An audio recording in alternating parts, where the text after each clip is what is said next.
Ladies and gentlemen, welcome to Shamsi for Tech. ഇന്ന് വീണ്ടും tech ന്യൂസുമായിട്ടാണ് ഞാൻ ഇന്ന് വന്നിരിക്കുന്നത്. ഗൈസ്, അതിൻ്റെ മുന്നേ സബ്സ്ക്രൈബ് ചെയ്യാത്ത ഒരുപാട് ആൾക്കാരുണ്ട്. ഒന്ന് പോയിട്ട് സബ്സ്ക്രൈബ് ചെയ്യുക. അതേപോലെ തന്നെ എൻ്റെ വീഡിയോ ഫുള്ളായിട്ട് കാണുക. പിന്നെ കമൻറ്റും സബ്സ്ക്രൈബും ഷെയറും ചെയ്യുക. അതാണ് മെയിനായിട്ട് വേണ്ട ഒരു ക്രൈറ്റീരിയ. എനിക്ക് വേണ്ടത് അതാണ്. നിങ്ങളെ സപ്പോർട്ടാണ് എനിക്ക് മെയിൻലി വേണ്ട ഒരു കാര്യം. അപ്പോൾ ഞാൻ വീഡിയോ അധികം ഞാൻ ദീർഘിപ്പിക്കുന്നില്ല ഗായ്സ്. അപ്പോൾ എല്ലാവർക്കും വീണ്ടും welcome to Shamsi for tech. Let's role.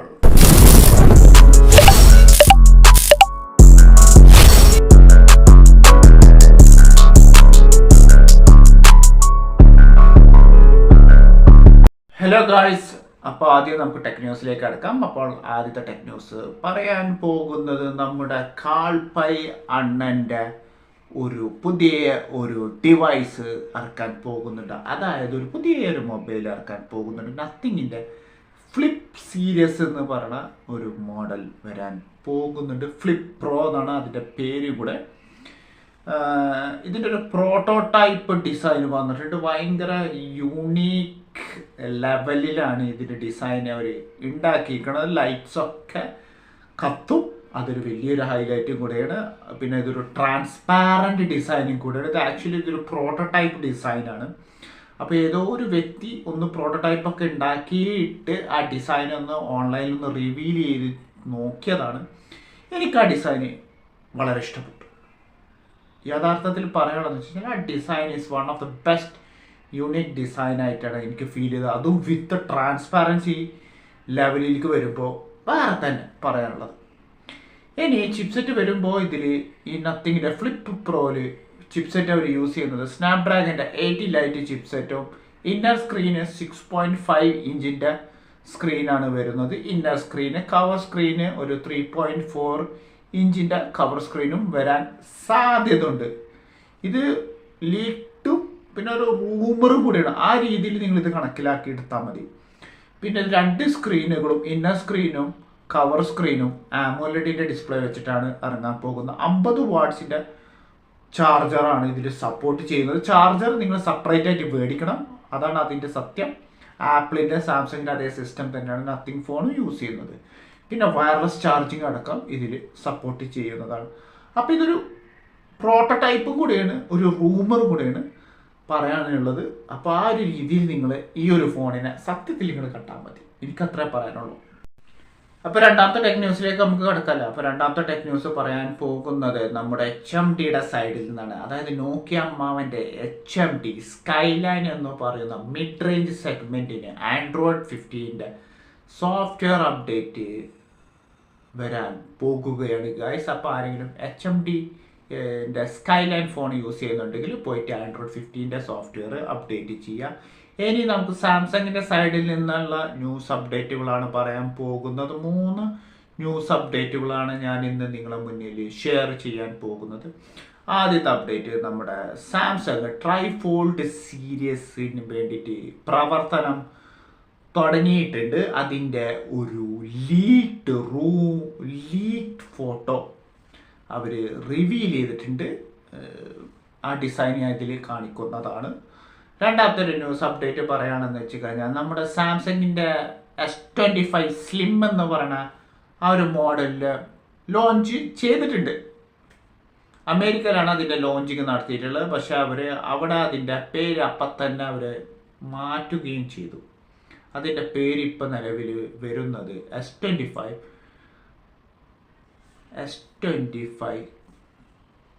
Edge എന്നാണ് അതിന് പേരിട്ടിരിക്കുന്നത്. അപ്പോൾ S25 എഡ്ജ് എന്നുള്ള പേരിലായിരിക്കും ഈ ഒരു സ്മാർട്ട് ഫോൺ വരാൻ പോകുന്നത്. ഇതിൻ്റെ തിക്നെസ് അവർ ഇട്ടിരിക്കുന്നത് വേൾഡ് സ്ലിമ്മസ്റ്റ് ഫോണും കൂടിയാണ്. 6.8 മില്ലിമീറ്റർ തിക്നെസ്സിൽ വെച്ചിട്ടാണ് ഈ സാംസങ്ങിൻ്റെ S25 എഡ്ജ് എന്നുള്ള ഈ ഒരു സ്മാർട്ട് ഫോൺ റിലീസ് ചെയ്യാൻ പോകുന്നത്. ഒരു ജൂലൈ വാരോടക്കനെ കൂടിയിട്ട് ഈ ഒരു സ്മാർട്ട് ഫോൺ വേൾഡ് വൈഡിൽ റിലീസ് ചെയ്യുന്നതാണ്. അടുത്ത ന്യൂസ് അപ്ഡേറ്റ് പറയാനുള്ളതെന്ന് വെച്ച് കഴിഞ്ഞാൽ നമ്മുടെ സാംസങ്ങിൻ്റെ Z ഫ്ലിപ്പ് എന്ന് പറയുന്ന 2 സീരീസ് സ്മാർട്ട് ഫോണുകൾ വരാൻ പോകുന്നുണ്ട്. അതും വിത്ത് എക്സിനോസിൻ്റെ ചിപ്സെറ്റാണ്. 2500 ചിപ്സെറ്റാണ് വരാൻ പോകുന്നത്. സാംസങ്ങിൻ്റെ Z Flip 7ഉം Z Flip 7e എന്ന് പറയുന്ന മോഡലിനും എക്സിനോസിൻ്റെ 2500 ചിപ്സെറ്റാണ് വരാൻ പോകുന്നത്. Z Flip 7ൻ്റെ ചിപ്സെറ്റിൽ ഇച്ചിരി ഫ്ലാഗ്ഷിപ്പ് ചിപ്സെറ്റും കൂടെയാണ്. എക്സിനോസിൻ്റെ 2500 12GB റാം 256 GB വേരിയൻറ്റ് വെച്ചിട്ട് ഇറങ്ങും. പിന്നെ 512 GB സ്റ്റോറേജും 12GB റാം വേരിയൻറ്റ് വെച്ചിട്ട് ഇറങ്ങും. പിന്നെ LPDDRൻ്റെ 5X റാം വെച്ചിട്ടാണ് ഈ ഒരു ചിപ്സെറ്റ് ഇറങ്ങാൻ പോകുന്നത്. ജൂലൈ 7 ആയിരിക്കും ഇതിൻ്റെ ഒഫീഷ്യൽ ലോഞ്ചിങ് എന്നാണ് സാംസങ് പറഞ്ഞിരിക്കുന്നത്. അപ്പോൾ നമുക്ക് ജൂലൈ 7 കാണാം എന്ത് ആയിരിക്കും ഈ ഒരു ഫോൺ എന്നുള്ളത്. പക്ഷെ എനിക്ക് സാംസങ്ങിനോട് ഇപ്പോഴും നിലവിലൊരു കാര്യം പറയുകയാണെന്ന് വെച്ച് കഴിഞ്ഞാൽ, നിങ്ങൾ എക്സിനോസ് ചിപ്സെറ്റ് ഉണ്ടാക്കുന്നതൊക്കെ നല്ലതാണ്, നിങ്ങളെ സ്വന്തമായിട്ടുള്ളൊരു ചിപ്സെറ്റാണ്. പക്ഷെ ആ ഒരു ചിപ്സെറ്റ് ഉണ്ടല്ലോ, വെൽ സ്റ്റഡി ചെയ്ത് റിസർച്ച് ചെയ്ത് മീഡിയടെക്കിന് അല്ലെങ്കിൽ സ്നാപ്ഡ്രാഗണിനെ വെല്ലുവിളിക്കുന്ന രീതിയിലുള്ള ത്രോട്ട്ലിംഗ് ഒന്നും ഇല്ലാത്ത രീതിയിൽ ഒരു ചിപ്സെറ്റ് ഉണ്ടാക്കണം എന്നാണ് എനിക്ക് നിങ്ങളോട് പറയാനുള്ളത്. ഈവൻ പെർഫോമൻസിൻ്റെ കാര്യത്തിൽ വരുമ്പോഴും കൊണ്ടുവരണം എന്നാണ് എനിക്ക് പറയാനുള്ളത്. ഞാൻ പറയാൻ വിട്ട ഒരു കാര്യം, ഇതിൻ്റെ ക്ലോക്കിംഗ് സ്പീഡ് വരുന്നത് ഈ എക്സിനോസിൻ്റെ 2500ൻ്റെ ചിപ്സെറ്റിൻ്റെ ക്ലോക്കിംഗ് സ്പീഡ് വരുന്നത് 3.3 GHz ക്ലോക്കിംഗ് സ്പീഡിലാണ് വരുന്നത്. വളരെ സോറി പറയാൻ വിട്ടുപോയി. അത് മുന്നത്തെ പറയേണ്ട ഒരു കാര്യമായിരുന്നു, ഞാനിപ്പോൾ അത് പറഞ്ഞത് മാത്രം. ഇനി നമ്മൾ ബാക്ക് ടു ദ ട്രാക്കിലേക്ക് നമുക്ക് കിടക്കാം. അപ്പോൾ ഞാൻ പറഞ്ഞതെന്ന് വെച്ച് കഴിഞ്ഞാൽ, നിങ്ങൾ വളരെ വെൽ പെർഫോം ചെയ്യുന്ന ലെവലിലുള്ള ഒരു ചിപ്സെറ്റ് ആയിട്ടായിരിക്കും വരണം. എക്സിനോസിൻ്റെ 2500 നിങ്ങൾ സ്വന്തമായിട്ട് ഉണ്ടാക്കുന്നതാണ്, നിങ്ങൾക്ക് കോസ്റ്റ് കട്ടിങ്ങും കാര്യങ്ങളൊക്കെ ചെയ്യാൻ പറ്റിയ ഒരു കമ്പനിയാണ് നിങ്ങൾ. പക്ഷേ പെർഫോമൻസിൻ്റെ ആ ഒരു ലെവലിലേക്ക് എത്തുമ്പോണ്ടല്ലോ, അത് ഒന്നില്ലെങ്കിലും മീഡിയടെക്കിൻ്റെ ഡിമെൻസിറ്റി ചിപ്സെറ്റ് അല്ലെങ്കിൽ സ്നാപ്ഡ്രാഗനെക്കാട്ടെ വെല്ലുവിളിക്കുന്ന രീതിയിലുള്ള ചിപ്സെറ്റ് വെച്ചിട്ട് നിങ്ങൾ റിലീസ് ചെയ്യണമെന്നാണ് എനിക്ക് സാംസങ്ങിനോട് പറയാനുള്ളത്. നിങ്ങൾ കേൾക്കുമെന്നാണ് എൻ്റെ ഒരു പ്രതീക്ഷ. ഷിയോമി, ഓപ്പോ, വിവോ ഈ 3 കമ്പനിക്കാരും അവരുടെ പ്ലാനിൽ ഒരു സ്ലിമ്മസ്റ്റ് സ്മാർട്ട് ഫോണും കൂടെ ഇറക്കാൻ പോകുന്ന ഒരു വലിയൊരു പ്ലാൻ അവർ റിവീൽ ചെയ്തിട്ടുണ്ട്. സാംസങ്ങിൻ്റെ ഐഫോണിൻ്റെ പാത ഇപ്പോൾ ഷിയോമി, ഓപ്പോ, വിവോ ആ പാത പിന്തുടരണം. അവരും ഒരു സ്ലിമ്മസ്റ്റ് സ്മാർട്ട് ഫോൺ ഉണ്ടാക്കാൻ പോകുകയാണ് ഗൈസ്. മീഡിയടെക് ഒരു പുതിയൊരു ചിപ്സെറ്റ് കൊണ്ടുവരാൻ പോകുന്നുണ്ട്. ഒരു ഫ്ലാഗ്ഷിപ്പ് ലെവലിലുള്ള ഒരു ചിപ്സെറ്റും കൂടെയാണ്. അതായത് മീഡിയടെക്കിൻ്റെ 9400+ എന്ന് പറഞ്ഞ ചിപ്സെറ്റ് മാർച്ചിലാണ് വരാൻ പോകുന്നത്. Clocking speed 3.7 GHz clocking speed വെച്ചിട്ടാണ് ഈ ഒരു ചിപ്സെറ്റ് വരുന്നത്. വിത്ത് 3 nm ചിപ്സെറ്റ് TSMC കമ്പനിയാണ് ഈ ഒരു ചിപ്സെറ്റ് പ്രൊഡ്യൂസ് ചെയ്യുന്നത്. ഇനി അനിയനും ചേട്ടൻ്റെ കമ്പനിയാണ് ഈ ഒരു ചിപ്സെറ്റ് ആദ്യം യൂസ് ചെയ്യാൻ പോകുന്നത്. ഓപ്പോൻ്റെ ഫൈൻഡ് X8s എന്ന് പറയുന്ന മോഡലിൽ ഈ ഒരു ചിപ്സെറ്റ് വരും. പിന്നെ വിവോൻ്റെ X200s എന്ന് പറയുന്ന മോഡലിനും മീഡിയടെക്കിൻ്റെ ഡിമെൻസിറ്റി 9400+ ചിപ്സെറ്റ് ആയിരിക്കും യൂസ് ചെയ്യുക. ഐഫോണിൻ്റെ പുതിയൊരു ന്യൂസ് അപ്ഡേറ്റ് പറയണമെന്ന് വെച്ച് കഴിഞ്ഞാൽ, നമ്മുടെ ഐഫോണിൻ്റെ 17 സീരീസിന് ഡൈനാമിക് ഐലൻഡ് ഉണ്ടല്ലോ, ആ വിടർത്തുന്ന ആ ഒരു ഫീച്ചർ, അതായത് നമ്മൾ മ്യൂസിക് റെക്കോർഡിങ് അല്ലെങ്കിൽ നമ്മൾ കോളൊക്കെ ചെയ്യുമ്പോൾ നമുക്ക് ഡൈനാമിക് ഐലൻഡിലേക്ക് നമുക്ക് പുഷ് ചെയ്യാൻ പറ്റും. നമ്മുടെ നോട്ടിഫിക്കേഷൻസും കാര്യങ്ങളൊക്കെ പുഷ് ചെയ്യാൻ പറ്റും. ആ ഡൈനാമിക് ഐലൻഡ് ഐഫോൺ 16 സീരീസിൻ്റെ അതേ അലൈൻമെൻറ്റും അതേ ഫീച്ചറും അതേ വലിപ്പമുള്ള രീതികളിലാണ് ഐഫോൺ 17 സീരീസിൻ്റെ ഡൈനാമിക് ഐലൻഡും വരാൻ പോകുന്നത്. വലിയ മാറ്റമൊന്നുമില്ല. 16 സീരീസിൻ്റെ അതേ അലൈൻമെൻറ്റും അതേ ഡിസൈനും പിന്നെ അതേ പെർഫോമൻസുള്ള ഡൈനാമിക് ഐലൻഡ് ആയിരിക്കും ഐഫോൺ 17 സീരീസിനും വരാൻ പോകുന്നത്.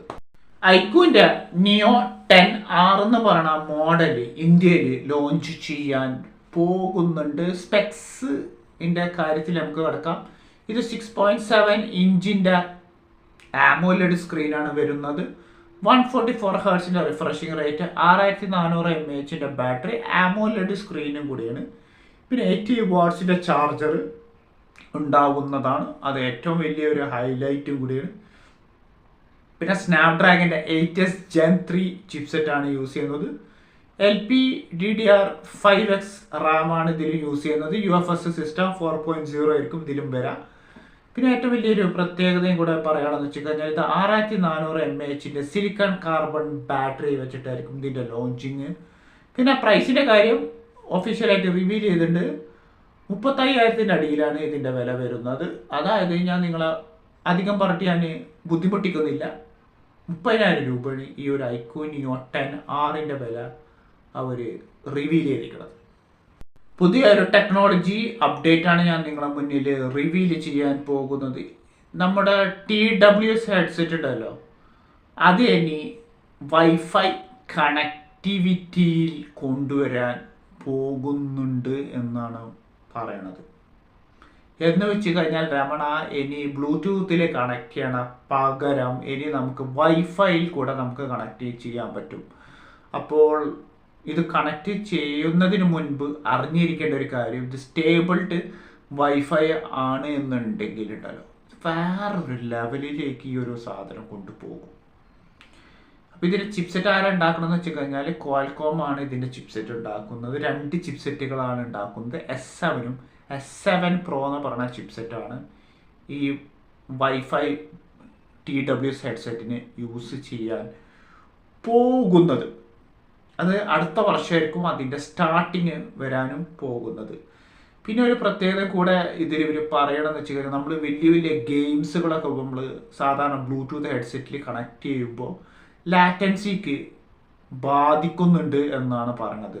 അതുകൊണ്ടാണ് ഒരുപാട് വലിയ വലിയ ഗെയിമേഴ്സ് വയർഡ് ഹെഡ്സെറ്റ് യൂസ് ചെയ്തിട്ട് ഗെയിം കളിക്കുന്നത്. അപ്പോൾ ആ ഒരു പ്രോബ്ലം ഇവർ സോൾവ് ചെയ്യാൻ വേണ്ടിയിട്ട് ഇപ്പോൾ നിലവിൽ കണ്ടുപിടിച്ച ടെക്നോളജിയാണ് വൈഫൈയിൽ കൂടെ TWS ഹെഡ്സെറ്റ് നമുക്ക് കണക്ട് ചെയ്യാൻ പറ്റുമെന്നുള്ളത്. അപ്പോൾ അതിൻ്റെ ഏറ്റവും വലിയൊരു പ്രത്യേകതയും കൂടെ പറയുകയാണെന്ന് വെച്ച് കഴിഞ്ഞാൽ നമുക്ക് അടിപൊളി സ്റ്റേബിൾഡ് വൈഫൈ ആണെങ്കിൽ ലാറ്റൻസി ഇതിനൊരു ബാധകമല്ല എന്നാണ് പറയണത്. അപ്പോൾ ഈ ചിപ്സെറ്റ് ക്വാൽകോം ആണല്ലോ ഉണ്ടാക്കുന്നത്. അപ്പോൾ നമുക്ക് കണ്ടറിയാം എന്തായിരിക്കും ഈ ഒരു സംഭവം കൊണ്ടുവരുന്നത്. സ്റ്റേബിൾഡ് വൈഫൈ ആകുമ്പോൾ ഉണ്ടല്ലോ വേറെ ലെവലായിരിക്കും. ഗെയിം കളിക്കുന്ന ആൾക്കാർക്ക് ഒരു വേറെ ലെവലായിരിക്കും. അപ്പോൾ ഈ ഒരു അപ്ഡേറ്റ് നിങ്ങൾക്ക് ഇഷ്ടപ്പെട്ടു എന്ന് തോന്നുന്നുണ്ടെങ്കിൽ ഒന്നും പോയിട്ട് കമൻറ്റ് ചെയ്യാം.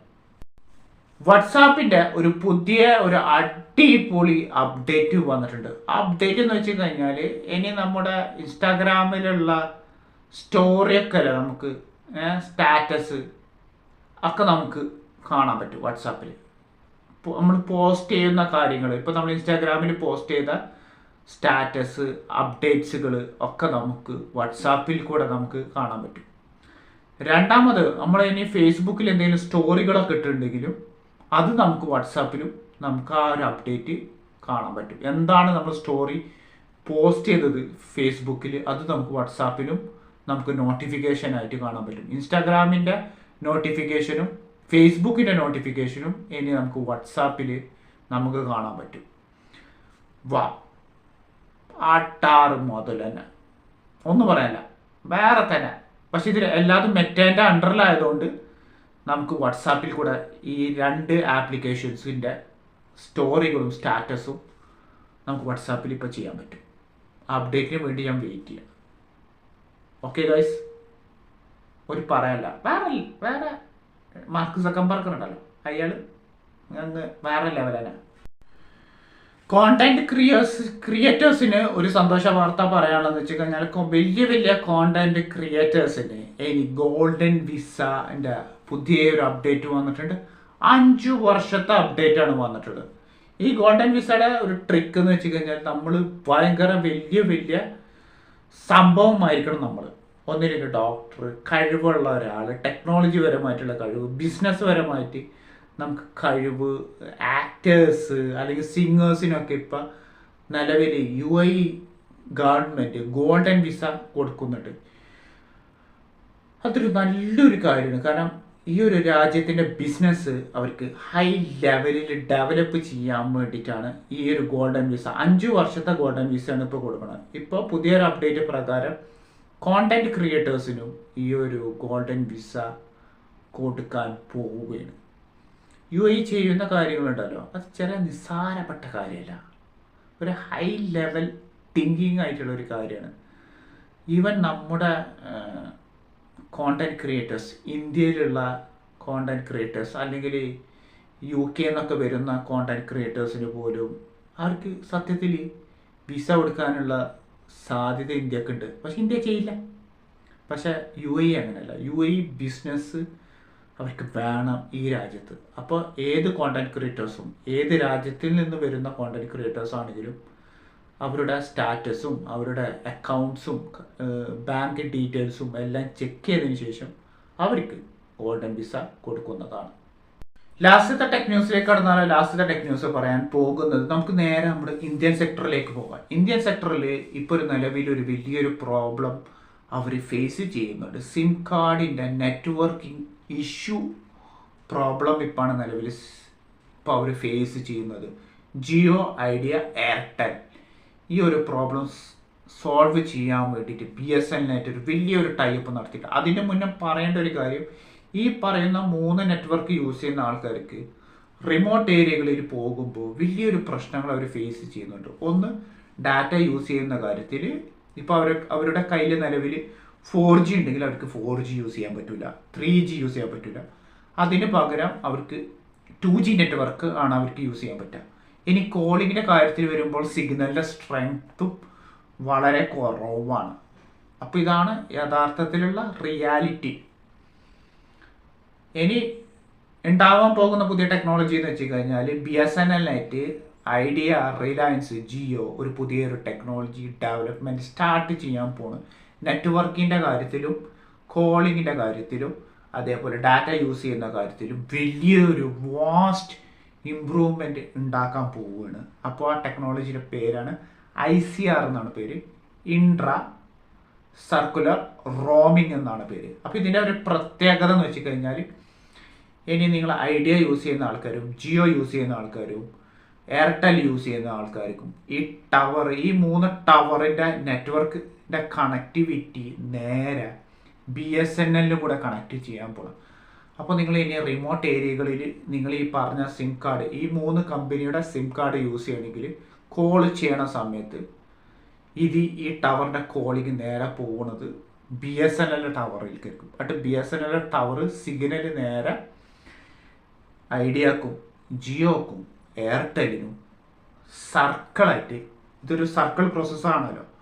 അപ്പോൾ ഒരു ഉദാഹരണം പറയണമെന്ന് വെച്ച് കഴിഞ്ഞാൽ, ഇത് ജിയോൻ്റെ ടവർ, ഇത് BSNL ടവർ. ഇപ്പോൾ കോൾ വരുമ്പോൾ ഈ ടവറിൻ്റെ സിഗ്നൽ നേരെ ഈ ടവറിലേക്ക് പോകും. അപ്പോൾ എന്താണ്ടാന്ന് വെച്ച് കഴിഞ്ഞാൽ ഇവിടുത്തെ സിഗ്നൽ ഹൈ പവർ കൊടുക്കുകയും ചെയ്യും, ഇവിടേക്ക് ആ പവർ തന്നെ തിരിച്ചിങ്ങോട്ട് കൊടുത്തിട്ട് രണ്ടും സ്റ്റേബിൾഡ് പവർ. അപ്പം നെറ്റ്വർക്ക് ചെയ്യുമ്പോൾ, അല്ലെങ്കിൽ നമ്മൾ കോൾ ചെയ്യുമ്പോൾ, അല്ലെങ്കിൽ നമ്മൾ വൈഫൈ യൂസ് ചെയ്യുമ്പോൾ നമുക്ക് ഈ രണ്ടും കൂടിയിട്ട് ബാലൻസ്ഡ് ഹൈ പവറിൽ നമുക്ക് യൂസ് ചെയ്യാൻ പറ്റും. മറിച്ച് റിലയൻസിനും ചെയ്യാൻ പറ്റും, ഐഡിയക്കും ചെയ്യാൻ പറ്റും, ജിയോക്കും ചെയ്യാൻ പറ്റും. അതാണ് ഞാൻ ആ ഡെമോൺസ്ട്രേഷൻ നിങ്ങൾക്ക് കാണിച്ചത്. അപ്പോൾ കോളിങ്ങിൻ്റെ കാര്യത്തിലും ഡാറ്റ യൂസ് ചെയ്യുന്ന കാര്യത്തിലും സിഗ്നലിൻ്റെ സ്ട്രെങ്ത്ത് കുറയാൻ പോകുന്നില്ല. ഇത് റിമോട്ട് ഏരിയകളിലാണ് ഈ ഒരു ടെക്നോളജിയുടെ ഇമ്പ്രൂവ്മെൻറ്റ് വരാൻ പോകുന്നത്. അപ്പോൾ എനിക്ക് ഈ ഒരു പ്രോബ്ലം ഫേസ് ചെയ്തിരുന്നു. ഞാൻ എവിടെ, ആലത്തൂർ ഇവിടെ വലപ്പാട് ഏരിയകളിൽ ഒരു റിമോട്ട് ഏരിയകളിൽ ഞാൻ പോണ സമയത്ത് അവിടെ ഒരു പ്രോബ്ലം ഫേസ് ചെയ്തിരുന്നു. എന്താണ് പ്രോബ്ലം എന്ന് വെച്ച് കഴിഞ്ഞാൽ, ഞാൻ ആ ഒരു ഉൾപ്രദേശത്തെ ഏരിയകളിൽ പോകുമ്പോൾ എൻ്റെ ഫോണ് 4G നെറ്റ്വർക്കുള്ള ഫോണായിരുന്നു. പക്ഷേ എനിക്ക് അവിടെ കോളിങ് ചെയ്യണ സമയത്ത് എനിക്ക് 2G നെറ്റ്വർക്കിലാണ് വന്നത്. അതേപോലെ ഡാറ്റ യൂസ് ചെയ്യുമ്പോൾ എനിക്ക് 2G നെറ്റ്വർക്കിലാണ് വന്നത്. പിന്നെ ഞാൻ ടൗണിലേക്ക് വരുമ്പോൾ മാത്രമാണ് എനിക്ക് പ്രോബ്ലം സോൾവ് ആയത്. എനിക്ക് 4G നെറ്റ്വർക്ക് യൂസ് ചെയ്യാൻ പറ്റി. ഡാറ്റ യൂസ് ചെയ്യാനും കോൾ ചെയ്യാനും എനിക്ക് 4G നെറ്റ്വർക്കിൽ ടൗണിലേക്ക് വരേണ്ട ഒരു അവസ്ഥ വന്നു. ആ ഒരു പരിഹാരം ഇപ്പോൾ നിലവിൽ ICR മുഖേന റിലയൻസും ഐഡിയയും ജിയോയും പ്രോബ്ലം സോൾവ് ചെയ്തിട്ടുണ്ട്. BSNL നെറ്റാണ് ആ ഒരു വലിയൊരു ടൈപ്പ് ഇപ്പം നടത്തിയിട്ടുള്ളത്.